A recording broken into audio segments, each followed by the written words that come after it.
Welcome back to the Better Learning Podcast. My name is Matt Rogers. I am not always the typical host of the podcast. I've kind of co-hosted and stuff on the side, but I'm really excited to lead this conversation. I'm going to get into a little bit more why I'm leading this conversation. It's going to kind of come up naturally.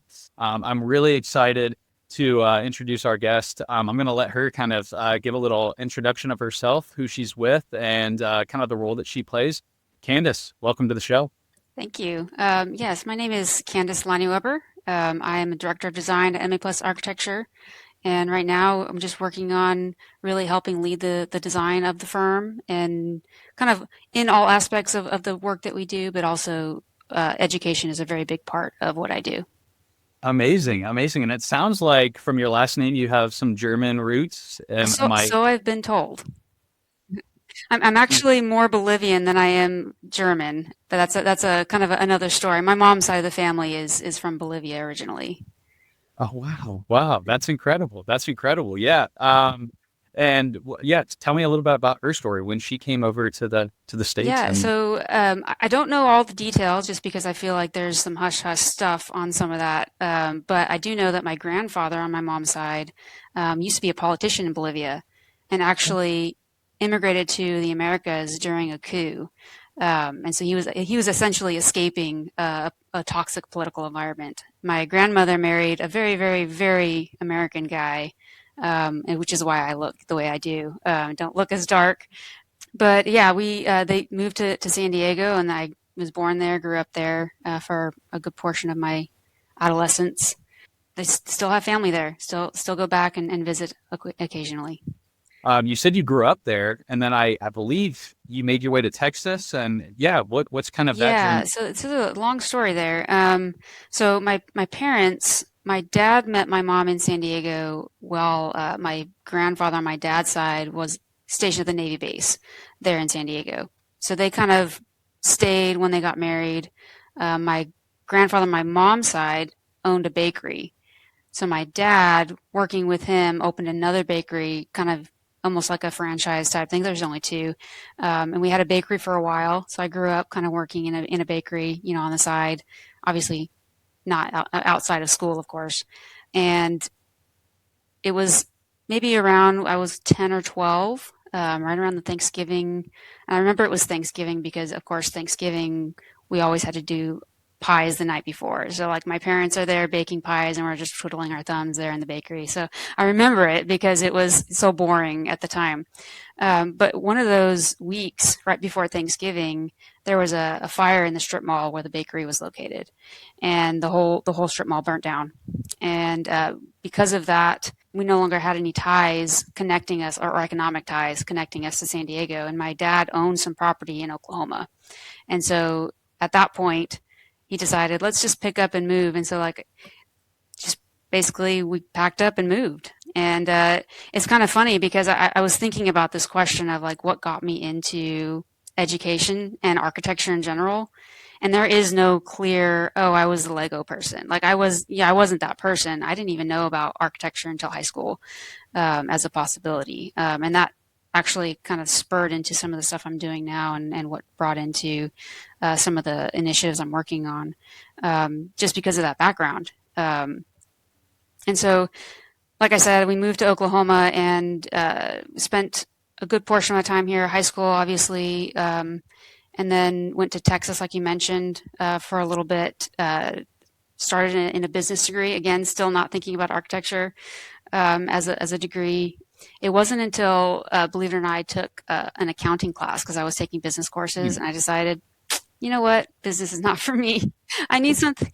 I need something a little bit more fun, It's more it's design. funny.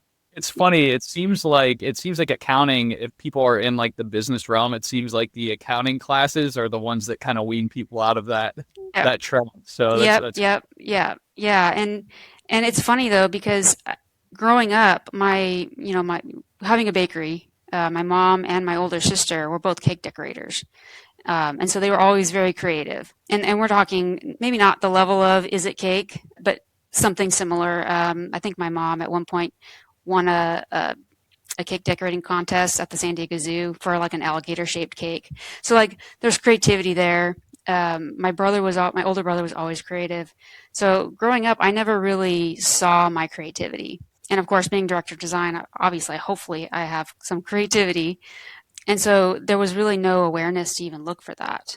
Going through college in Texas, I went there for like a year and a half. What actually got me to switch to architecture was an English literature course. Um, Wow. yeah, it's kind of interesting story. I had the seeds of architecture were planted in high school. I had a high school classmate said she was going to go into architecture. And so I was like, oh, that's a field. And then one of our classes, we took a college aptitude test to kind of see like what would be your strengths. And architecture was right on the top of the list in terms of like, hey, this is a career that is great for your aptitude. And I was like, whatever. But when I took the English Lit course, I did a paper on Louis Kahn's museum down in Fort Worth.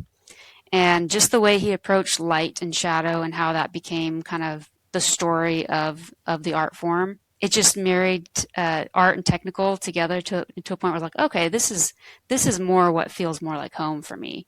And so at that point, I kind of made the decision, and I switched to Andrews University, which has a really good architecture program up in Michigan. Kind of hit the ground running from there. I haven't stopped in terms of like where I'm going with architecture. I came back to Oklahoma at some point because my parents still live here, and then took my master's at the University of Oklahoma and started at MA plus architecture after that, and I haven't left since. Well, thanks for kind of going through your personal background there. I kind of want to pivot this now to kind of talking about like, yeah, you've talked about your history and what, kind of maybe what drew you a little bit into architecture and design. I kind of want to talk about like, when you kind of made that transition in college to coming more into architecture and design, first, I guess, what outside of just that literature course that you took, what else led you to this and kept you on the path of being here? I really, really liked the combination of art and technical. I've always kind of been a logical type person. Like I said, my parents, being very creative, I didn't see that in myself at the time. But when I kind of saw that I could take an art factor and mix it with a technical factor, it felt comfortable. And so I really enjoyed that. And I will say too, like there were times where I was like, I don't know if architecture's for me. This is a lot of work, and it's just, it's studios or late nights and things like that. And at one point, I almost switched to graphic design, but in the Mm, process, I actually applied. But in the process of doing that, I'm like, you know what? I'm not going to be happy. There's just not enough meat to this. And mm, so, and the other aspect to that too is I've always had that drive to do something that means something for people. And yeah, so that was one thing that really kind of kept me going in architecture. I think that's probably a common trope that architects just want to change the world, but it's kind of true in that like you can change people's world, little by little with what you build, and you can really fit that in, especially true with schools where students don't necessarily know what's good or not, but having the ability to provide something that is beneficial to them is just something that keeps you going. yeah, absolutely. And for those for our listeners, I work for a company called K-12, and very similar to what you're talking about too is the ability to want to be able to make that positive impact. One of the things I love about what we do is we track the number of students we impact on every project that we're able to touch. And it's definitely a part to me that keeps me going and keeps me involved in the work that we do. So I love to hear that you said that and just kind of that connection to how you kind of got into the spot you're in now. So one of the things I kind of hinted at the beginning of the show was that you and I had a similar thing that just kind of connected both of us. And I'm going to kind of reveal that now. So in 2025, you were revealed as one of Ed Market's Next Gen Award winners. And for Yep. our listeners, you're probably very aware that back a couple years ago in 2023, that was the inaugural year for the award. We featured a lot of different voices from that community on our podcast. And what we're trying to do now is still kind of dip into those because it was such a great series to kind of hear from those next gen people in our industry. And Candice, you're our first one for 2026. So I first want to congratulate you for that Thank you. award and for the work that you're doing. But I want to kind of dig in and say, what do you think that recognition says about where educational design is, or is headed, and just how our generation is approaching it differently than in past years? What I won the award on myself was actually not specifically for design within education. Part of my background that I haven't shared yet is there was a portion, like when I first graduated out of my bachelor's degree, it was 2009. And so it was during that time frame when there was not a lot of people hiring. And so it was very difficult to find a job.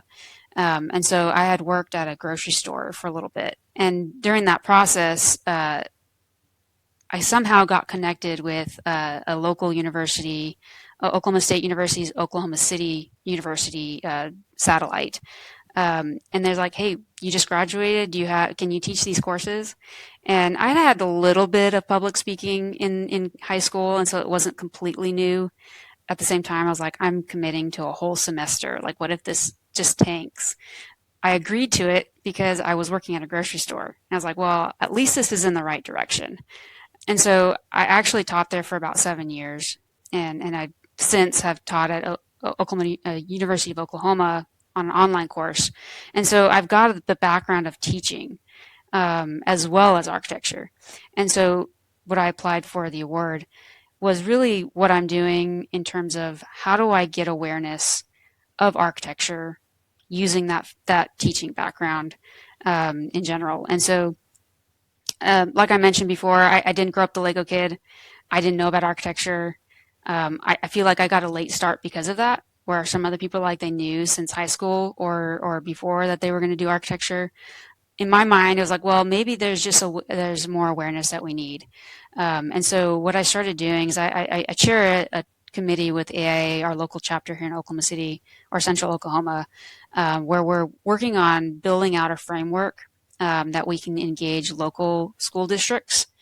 Really what we're trying to do is create something that can be scaled up to where we create the ability for students to visit job sites where they can shadow architects, maybe engineers, even contractors, and also spending time, taking them to a university and let them see what the pinup process is, for students at the end of year review.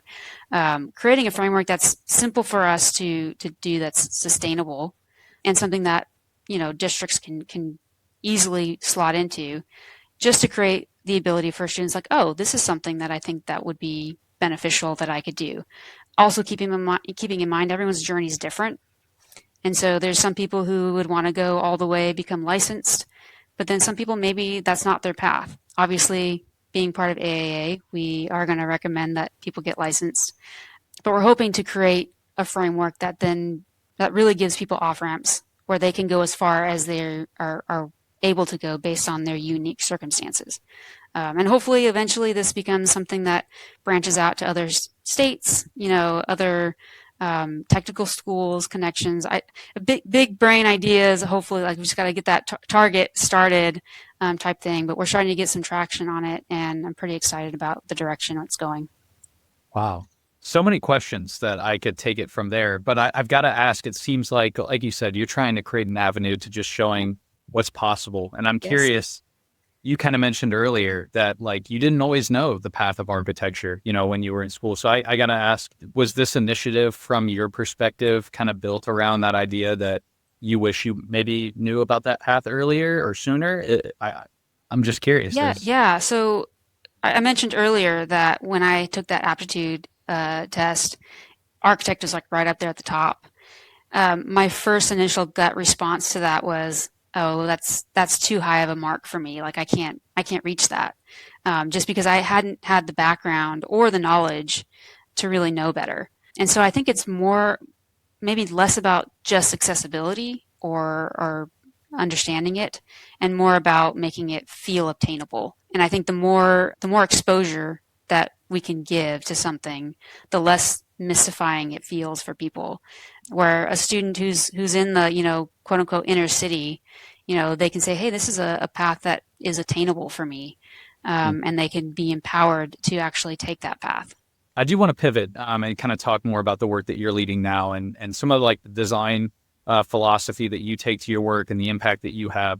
And so one of the things that has, it just really stood out to me when I first noticed about your background was that you don't just approach projects from a single lens. I saw that from your background, you're trained as both an architect and an interior designer, Yes. which isn't always the case in our industry, I would say. So yeah, and in K-12 environments, especially, we often see those disciplines kind of operate in parallel rather than fully integrated. So I want to kind of hear, or how does that dual perspective influence the way that you think about learning environments as a whole? And do you have like projects where examples where maybe the work that you're doing right now, where that kind of applies? Yeah, I would say just being cheeky about it. I'm a control freak maybe. But on a more serious note, when I approach a project, I try to put myself in the position of the person who's going to be using that space. And of course, there's a lens shift as well because you're thinking about the person who's maintaining the space. You're thinking about the people who are functioning, like the staff and the teachers. But there's also, of course, the students as well. And so you're thinking about durability. You're thinking about like the awe of the space, and you're thinking about all these things. And one thing that also drew me to architecture was I've always been a very practical person. And so if I can take something that looks good and say why it's important, like that just makes me happy. Every time I work on a project, I'm always thinking about what are all the things I can do with this one thing as well. So it creates flexibility. It creates multiple reasons for why a beautiful element is important to a space. And I really try to find that practical element because it always makes it more important in the end to the person using the space, but also hopefully hitting all those targets of maintenance and durability and all that stuff as well. All while thinking about, people are different, people are unique, and so there's going to be different perspectives.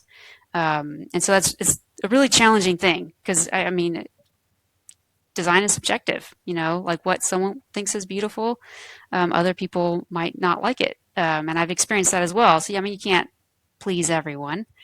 But that's kind of how I approach it, is trying to think about what's the most I can get out of this amount of space. Sure, sure. I completely agree with what you say, where you're not going to be able to please everybody. But one of the things I think that you can always do to, even if somebody isn't always pleased, collaborating and Mm-hmm. just talking through is always like one of the best things that you can do. Yep. So from your process, what does that look like when you're talking about collaboration between yourself, the educators, construction teams, whoever that might be? Yeah, where does that process tend to go on the projects you work on? Yeah, I kind of approach projects with the idea of maximum transparency. I know that I don't know everything. I mean, obviously, we like to think that we know a lot, and I have learned lots over the years, but I have been in my zone. And yes, I have architecture and interior that kind of helps broaden that scope a little bit. But contractors, I'm constantly asking them questions about, hey, we want it this look. This is the product that we've selected.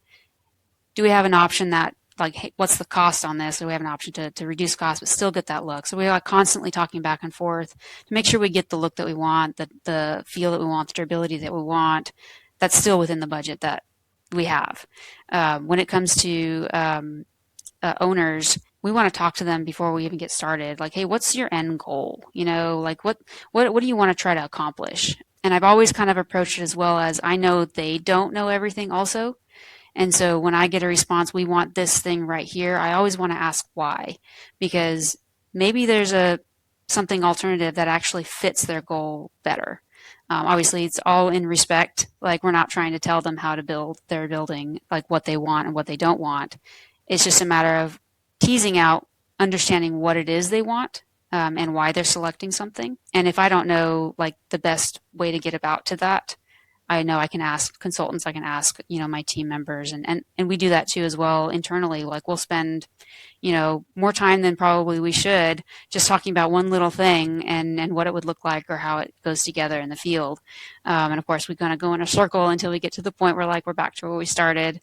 But at that point, it's not wasted because we have exhausted all what is it, the 101 ways not to make a light bulb type thing. Like, we've basically eliminated all the things that won't work, to get to that one thing that does work.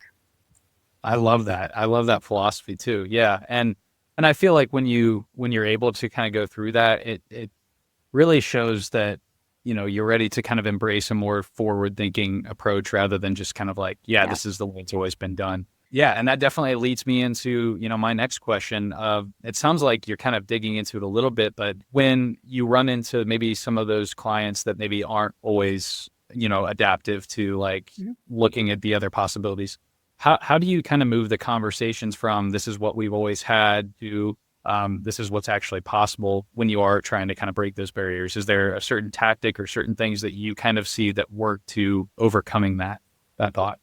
Yeah, I really bring it down to trying to understand the why. If you can boil it down to what are you trying to accomplish? Like I'll just give a really simple example.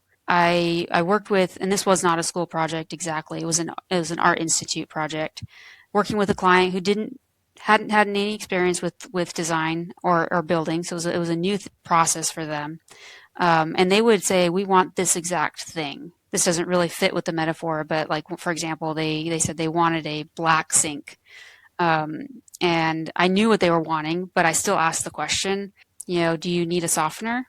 Like, what do you have hard water? Because I'm really saying, like, thinking through, like, okay, if you have a black sink, you're going to get all those, mineral deposits at the Mm. at the base of it. And I knew from previous discussions that they didn't want something that was hard to maintain. And so just really simple things like that, or it could be much larger discussions about, the security of the building and like where do you put extra doors with key card readers to maintain security for your students, and just talking through the process and how they operate. And so it could range, like, really. It's really just comes down to understanding their why, and then really trying to find the solution for that. That's great. And yeah, I love kind of just always working that backwards, that conversation backwards to finding that. When we work with schools at K 12, it's not just about furniture or design, it's about impact. Our radically student centered approach puts students at the center of every decision. From that first conversation to the final walkthrough, we're focused on creating spaces that actually work for the kids, the teachers, and the community. So if you're looking to do more than just check a box on your next project, let's talk. Visit K12.com. That's KAY TWELVE.com and see how we're helping schools transform learning one student at a time. Because at K 12, it's not just about projects and furniture, it's about purpose.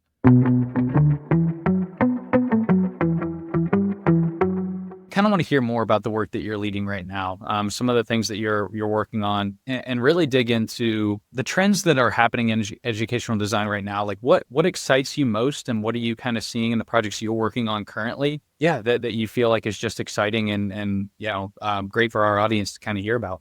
When we're talking about school projects, I would say the biggest thing that keeps coming up on a brand new project is security. And there's a joke going around of like we're just building prisons for kids because it's so locked down and tight to maintain security to where you kind of lose some of that whimsical and fun feel. And so really trying to move the conversation away from, just solid concrete walls and bars on windows and things like that. And what can we do to a project that gives the security required and the safety required for students, but doesn't feel like it's that, prison essentially. I will say I'm currently, I think I mentioned this is before offline. I'm currently going through the A4LE ALEP program right now, and I will say something that really stood out to me in one of the first courses was thinking about how students use the space and how unique students are. And so I'm kind of pivoting a little bit from the first answer, but really comes down to, in my mind, like how unique people are. And I promise I will tie this back. My experience growing up, I was the quiet person, but I always had a lot going on in my head. And there was always my brother, of course, was always the one going out and talking to people and doing things. And so it's very easy to kind of put people in boxes in terms of like, oh, the quiet people, they like math and they like, reading. And I was quiet, but I'm not really that much of a reader. I listen to things, I watch, shows and things like that, but I consume information, not really a large reader. And math's not really one of my strong suits. And so that's just kind of an example of saying like, hey, not everybody is what they appear. And so one of those courses that I took really kind of dove deep into the learning styles of students, multiple different ways that you can approach a learning environment, and just trying to currently find a way to kind of mix that with how do you make a space feel inviting as well as secure, and make sure you have all these little aspects where students could maybe go find a nook where they feel like they can be alone, so to speak, or a quiet space, or have the space where students can be active. I know kids like to run around and jump around. I have a couple nephews that they're just constantly moving. So giving them the environment that they can do that in. I've actually been given, if I can pivot to what I'm working on right now, there's a high school in Norman, Oklahoma that we're working on. It's under construction. It's a high school, so it's not like we're doing anything for young kids, obviously. But those two aspects we actually worked through in that project. It was really fun. We actually went and interviewed the students of the school, got their input, had them fill out surveys, and that was one thing that they brought up, like, hey, we're worried about school security. And so the things that we looked at in the school is like we wanted it to feel open, inviting, but also safe. And so we obviously worked through making sure we had the cameras and the locks and things like that. But we also wanted to have the ability for students to feel like there's visibility between spaces. And so we kind of went like in the halfway part. Like we got some areas where they if something does happen, they could hide. But like for the majority of the time, like, hey, it feels open and airy. The fun thing about this project, it's aviation themed, so it's like a STEM project, and it's called Oklahoma Aviation Academy. And what was great about that project is there was a lot of community support for it, and a lot of community backing. I think they've got some connections with Boeing and things like that as well. And so it was really fun to see that community grassroots essentially aspect and build in, and the connection with the local university as well and their aviation program, and being able to create a space that essentially they're going to have tours walk through the building. And so we created a whole pathway where it's almost like there's that neighborhood watch going on. Like students can see things happening.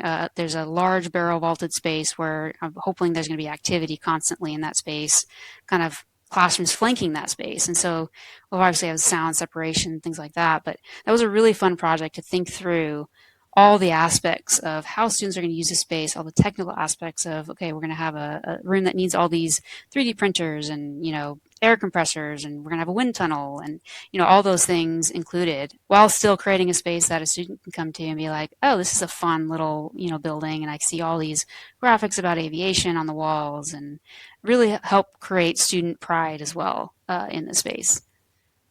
That was a perfect time for you to kind of bring it all back together and talk through, that project right there that you're working on. It really hits on, everything that we've talked about to this point, your design philosophy, the impact that you're looking to make, how you're getting those folks involved of really making the right decisions, and then really talking about the process. So I appreciate you kind of bringing that in there. I want to ask too, you mentioned like student surveys specifically, and I want to kind of ask, as you're kind of getting that feedback and you're doing a lot of this work on the pre-side, especially with this project right here, Oklahoma Aviation Academy, as you're kind of working through your projects, I know this one's still not completed yet, but for some of the others, like what's your process look like as far as like, we've done all this research on the front end, right? And we know what we want to kind of do to make sure we encompass all of that. What does it look like on the back end when, a project's finished? Like, do you all kind of do a lot of whatever it is, surveys, or get, collecting feedback on like, yes, this, as like from the student's perspective, yes, I do feel a lot safer. This was what I was looking for. What does that kind of look like in your approach to the projects that you work on? We currently don't do a ton of post-occupancy surveys on a lot of our projects, but that is something our firm is working on implementing, especially on projects like this one. And there's another project that I personally was not involved in, but it was an elementary school in Mustang, Oklahoma, where it was also, related to security. And there were a lot of things that they implemented on that project that they were able to get, the security aspects into the project within a reasonable budget number. Like we're not putting in bulletproof glass, we're doing these other things instead, things like that. We're currently in the process of developing what that looks like. We are definitely interested in knowing, all these design moves that we made, like as we're learning this information, it's something that's been moving fast. And so it's just the projects have to catch up with the design philosophy that we've developed. And so that's definitely something that we're going to be working towards and knowing and researching too. Like I'm in the process of researching what other people have done, to see like, hey, what have you done on these projects? I'm not doing this in a bubble. Like other people across the country maybe have different ideas I haven't thought of. And of course that could be different based on the locale as well, but that's definitely something that we're currently developing. So one of the things I always like to ask in any interviews that we kind of lead, and hearing some of the amazing work that you're working on right now, 20 years from now, right? We're looking back at some of the work that you're doing. What decisions would be made, or what things would you be looking for in 20 years to kind of say, this was a success. The design process that we went through, it mattered. What are those things that you look for to say that was a huge success 20 years down the road? What are things that you think you'll be looking for?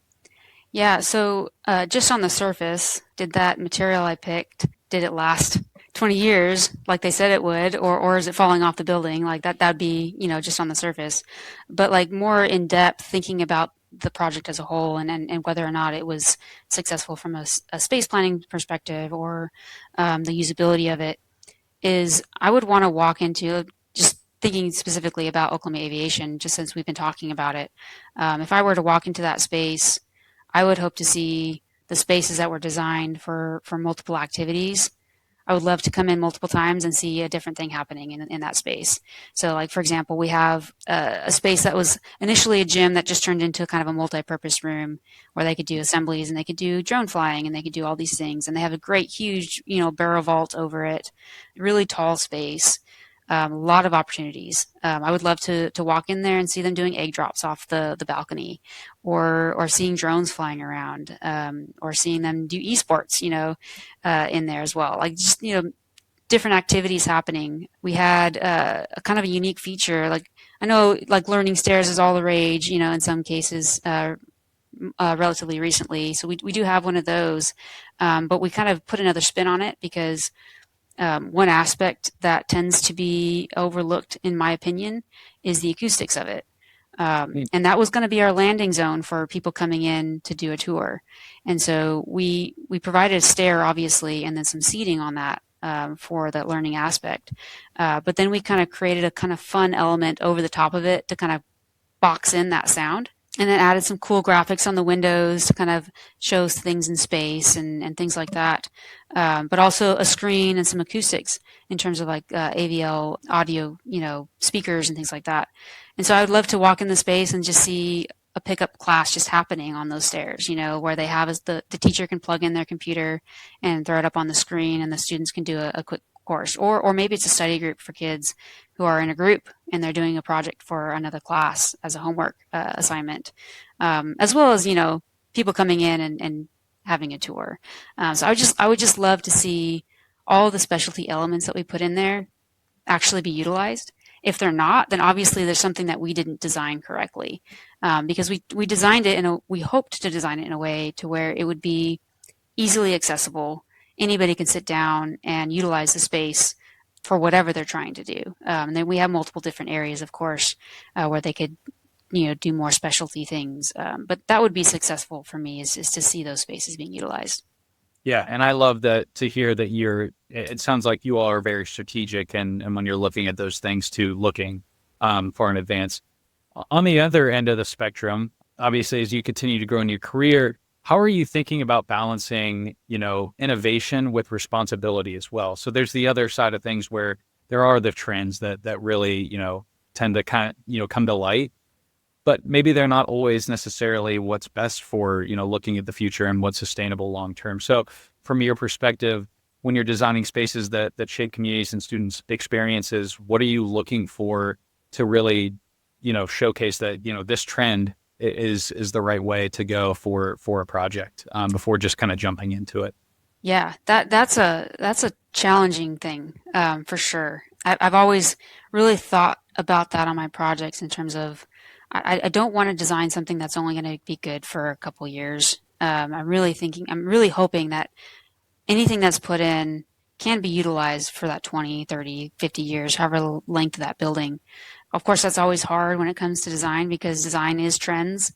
And I've asked this question to people like what is, timeless design? Is there such a thing as timeless design?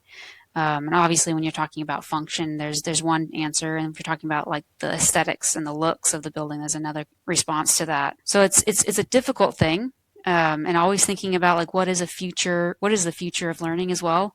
As I mentioned, I used to teach some courses at the college level, and so I have a little background in terms of like creating curriculums and things like that, and I know that all changes too. Kind of where I've landed personally is how can I make this space as flexible as possible so that it can be picked up and rearranged, adjusted, or just change out these few things as needed to where it just completely changes the use of that space. Classrooms are easy, they're just a room. When we're talking about those multi-purpose spaces, the specialty spaces like the learning stair that I mentioned, trying to design it in a way that you can, as things change, maybe your curriculum changes, but that space can still be utilized and just adjusted in small ways. I love it. So, Candice, yeah, we always like to ask our guests, what does radically student-centered mean to you? And again, with the award that you've been given here and recognized with for Ed Market, obviously this is probably something you've had in the back of your mind through all the projects that you worked on. So I want to ask you, what does radically student-centered mean to you at the core when you think about that phrase? Yeah, as far as being radical about something, I always think of like what's going to upset the basket, and it really comes down to, in my mind, kind of what I mentioned before of really trying to cater to all unique students, and how do you find a way to create a space or even a lesson plan that can cater to as many of those different students as possible. It's not going to be something that you can achieve every time because there is so much variety of unique people. And, of course, you're never going to please everyone. But I always try to approach things, whether that's a design aspect or the mentorship program that we're doing in our firm, of always trying to meet that student, whoever that student is, where they are. I love it. Well, for our audience, I'm sure you can already see why Candice was a great candidate for this Next Gen Award. I want to kind of close this together here by asking something that, again, I love to kind of wrap up our podcast with. And I guess, yeah, Candice, is there anything that I missed that you wanted to talk about today with our listeners? Is there any final thoughts, any final words that you would like to leave our audience with today? I would just say something that has been kind of my North Star, whether I knew it or not, kind of going through this process of becoming licensed and finding my way through architecture, has always been, I've always had that kind of loose goal of I want to be in this area over here. And so in my mind, that was an architect. I didn't know what that meant at the time. And that's just kind of helped me basically, what do I pursue? What do I don't pursue? And I apply that as well to architecture. On a project, you kind of know loosely the ultimate goal of a project. You want to have a safe building. You want to have a fun building. And as you kind of go down the rabbit holes of projects, the maintenance guy is getting hung up on the type of light fixture you're selecting and things like that. It's really just trying to make sure that we spend time zooming out and saying, okay, we have 4 different options here. Which one is getting us closer to that end goal? And so that's kind of been my philosophy and kind of what I would impart and I find useful for people in general is to make sure we don't lose track of the broader goal in things. And there's always going to be those little minutia things that kind of veer us off track.